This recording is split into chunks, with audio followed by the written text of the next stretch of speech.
جی barrister صاحب، یہ crypto currency کیا ہے؟ یہ آج کل بہت زیادہ اس کا سوشل میڈیا کے اوپر سن رہے ہیں اور آپ کو بھی اس پہ گفتگو کرتے ہوئے سنا ہے. شاداب صاحب، جس طرح ورلڈ ایکسپینڈ کر رہا ہے، جس طرح ورلڈ آگے کی طرف جا رہا ہے، اسی طرح ہر جو ڈائمنشن ہے اس میں جدید پن آ رہا ہے، اس میں جدت آ رہی ہے، اس میں نئے معاملات آگے لے کے چل رہے ہیں. جو سائنسدان ہیں، سائنٹسٹ ہیں، سملرلی جو ہماری کرنسیز ہیں وہ دنیا میں آہستہ آہستہ ایک پیپر لیس اکانومی کی وجہ سے کرنسیز نان ایگزسٹنٹ ہو رہی ہیں.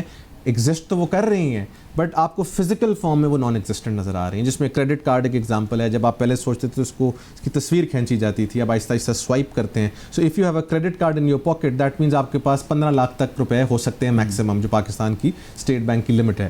اسی طرح کرپٹو کرنسی ایک فارم آف کرنسی ہے which is being devised by companies, اور ہو سکتا ہے اس کو گورنمنٹ لیول پر بھی جا کر ایشو کیا جائے. جس طرح روپی ہے فلانا، اس کے اندر آپ انویسٹ کرتے ہیں، اس کا رائز اینڈ فال آتا ہے اکارڈنگ ٹو دا مارکیٹس. اس میں بہت امپورٹنٹ پلیئرز ہیں مارکیٹ میں بیٹھے ہوئے. So it's a proper form of legal tender in a lot of countries. اب پاکستان کا پرابلم یہ ہے کہ ہمارا اسٹیٹ بینک آف پاکستان کا ایک سرکولر ہے جو کہ سرکولر نمبر 3 ہے، آئی تھنک 2017-18 کا سرکولر نمبر 3 ہے، جو بڑا کلیئرلی یہ کہتا ہے کہ کرپٹو کرنسی جس میں بٹ کوائن ہے، ایتھیریم ہے، لائٹ کوائن ہے، ڈاگ کوائن ہے and many others, they can not be used as a legal tender as guaranteed by the government of Pakistan as it security. So اگر آپ کسی کو پیمنٹ دیتے ہیں ان بٹ کوائن تو that can not be accepted as a payment. جس طرح bonds ہیں، سکوکس ہیں، اس طرح وہ ایکسیپٹ نہیں ہو سکتی. تو لہٰذا اس کی ایک ایکسپریس پروہیبیشن موجود ہے. اس پر وقار زکا صاحب ہیں، ہمارے سوشل میڈیا ایکٹیوسٹ ہیں، وہ اس کے اندر بھی بہت ڈیل کرتے ہیں. انہوں نے ایک پٹیشن فائل کی تھی سندھ ہائی کورٹ میں، غالباً وقار زکا ورسز فیڈریشن آف پاکستان، اور انہوں نے اس سرکولر کی سسپینشن مانگی تھی کہ اس کی موجودگی میں لوگ اس میں ڈیل نہیں کر سکتے. Where as a lot of Pakistani population is at the moment investing in cryptocurrency, اور وہ کرپٹو کرنسی جو ہے اس کے تھرو ڈفرنٹ ایپلیکیشنز، جس میں کوائن بیس ہے، بٹ کوائن ہے اینڈ مینی ادرز، انویسٹ کر رہے ہیں، دے آر ارننگ منی. تو یہ بڑا ایک تضاد ہے کہ ہمارا ریگولیٹری فریم ورک اس میں نہیں ہے، تو آپ اس کو ٹرن ڈاؤن کریں.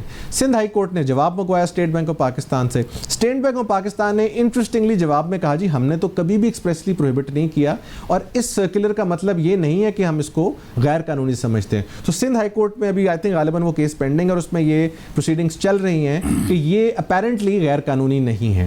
اب اگر اس کو تھوڑا سا اسٹڈی کریں تو اس کی جو قانونی پوزیشن ہے اس میں 2 باتیں سامنے آتی ہیں. ایک اس کی ہوتی ہے مائننگ، ایک اس کی ہوتی ہے ٹریڈنگ.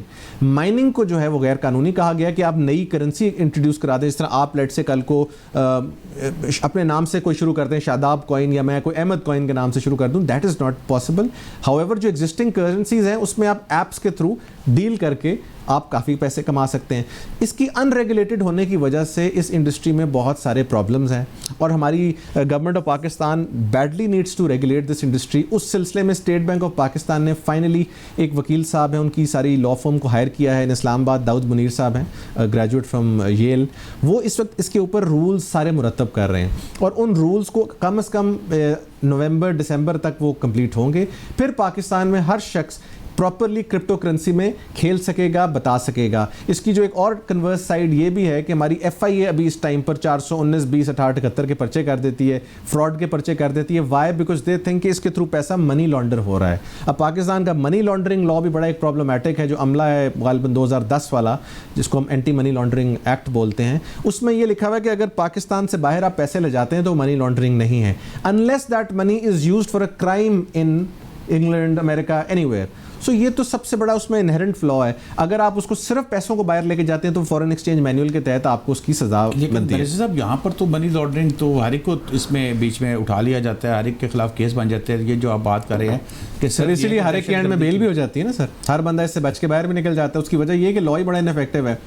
ملک سے پیسے باہر لے جانا شوڈ بی این offense. وہ کس کام کے لیے آگے استعمال ہوتے ہیں وہ تو غلط نہیں ہے. اگر آپ جا ہی غلط طریقے سے رہے ہیں، that should also be made part of money laundering. Instead کہ فورن ایکسچینج مینول میں ایک فائن دے کے آپ اس کو ریگولیٹ کر لیں. یعنی کہ آپ 2-3 ارب پاکستان سے کرپشن کا لے جائیں، باہر جا کے کہیں جی فائن دے کے تو اس کو ریگولیٹ کر لو.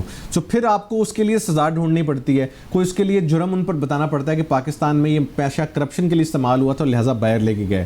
سمپلی اگر ایک آدمی 3 ارب روپیہ وداؤٹ بینکنگ چینلز باہر لے جا رہا ہے، he should be held accountable for that even if اس کا وہ جائز ارنڈ پیسہ ہے. Why is he avoiding duty taxes on that money? So اس حساب سے اس اینگل سے اگر آپ اس کو دیکھیں تو اس میں کافی زیادہ جدت ابھی آئے گی، اور probably in the next 5 to 7 years آپ دیکھیں گے کہ ہر طرح کی جو اکانومی ہے اس میں یہ پیپر لیس اکانومی ہو جائے گی، اور آپ کو اس قسم کی کرنسیز نظر نہیں آئیں گی، اور یہ بٹ کوائن وغیرہ ٹائپ چیزیں جو ہیں یہ دے ول ٹیک پریسیڈنس. تو بیرسٹر صاحب، یہ بیسکلی یہ جو کرنسی ہے یہ کہاں سے اسٹارٹ کہاں سے ہوئی؟ شاداب صاحب، اس کرنسی کا جو آغاز ہے mainly this was I believe China اور امریکہ میں سائملٹینیسلی یہ کام شروع ہوا تھا. چائنا اس وقت اس کے اوپر بڑی اسٹرکٹ وہ انفورسمنٹ کر رہا ہے، بلکہ جو one of the world's largest minings جو ہیں اس میں وہ بھی چائنا کی ہیں، بٹ اس پہ انفورسمنٹ بہت سخت کر رہا ہے، جس کی وجہ سے آج کل اس میں ڈپ آیا ہوا ہے.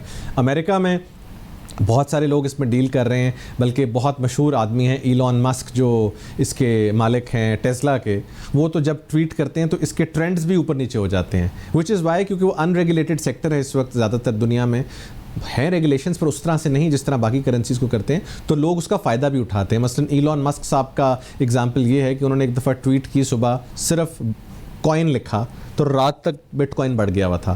اسی طرح ایک پروگرام میں ان کی والدہ نے ان سے پوچھا کہ what do you want as a present، تو انہوں نے کہا کہ don't give me that dog coin اور something like that. Dog coin ہوا میں چلا گیا، راکٹ کر گیا. سو اس لیے بڑی وولٹائل انڈسٹری ہے. جب یہ ریگولیٹ ہوگی، اسٹیٹ بینک کی ریگولیشنز آئیں گی، پھر بھی یہ اسٹاک مارکیٹ کی طرح ایک طریقے سے بڑھے گی، اور اس کے اندر آپ کو وہ والی تیزی نظر نہیں آئے گی جو عام خدا نخواستہ گیمبلنگ جوئے میں ہوتی ہے. یہ پھر ایک پراپر ایک اسٹیمڈ ریگولیٹڈ انڈسٹری ہوگی. انفیکٹ پاکستان میں فار دا فرسٹ ٹائم اب کمرشل کورٹس آرڈیننس آیا ہے، اور اس کمرشل کورٹس آرڈیننس کے تحت ایک پراپر کمرشل کورٹس کا جو قیام ہے وہ بیسکلی عمل میں لایا گیا ہے.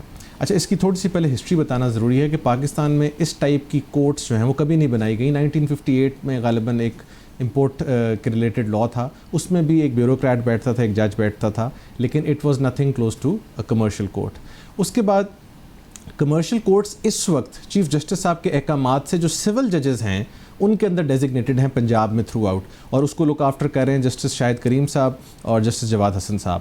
اور وہ کمرشل کورٹس جو ہیں وہ کمرشل نیچر کے معاملات آلریڈی سن رہی ہیں. اب اس کمرشل کورٹس آرڈیننس کے بعد ایڈیشنل سیشن ججز کو امپاور کیا گیا ہے کہ وہ کمرشل نیچر کے معاملات سنیں گے. اب کمرشل نیچر کے معاملات کو انہوں نے فردر ڈیفائن کیا ہے کہ جو لیٹ سے ایک فورن کمپنی کا آدمی کے ساتھ، کمپنی کے ساتھ، یا ایک لوکل کمپنی کا آدمی کے خلاف، یا کمپنی کا آدمی کے ساتھ اس سے ریلیٹڈ جو کمرشل ڈسپیوٹس ہیں اس کی نشاندہی کی گئی ہے، اس کی ڈیفینیشن دی گئی ہے، اینڈ بیسڈ آن دیٹ یہ ایک آرڈیننس لایا گیا ہے جس کے تحت جو معاملات ہیں وہ اب 60 days کے اندر جو ایک پروسیس دیا گیا ہے اس میں وہ ڈیسائیڈ ہوں گے.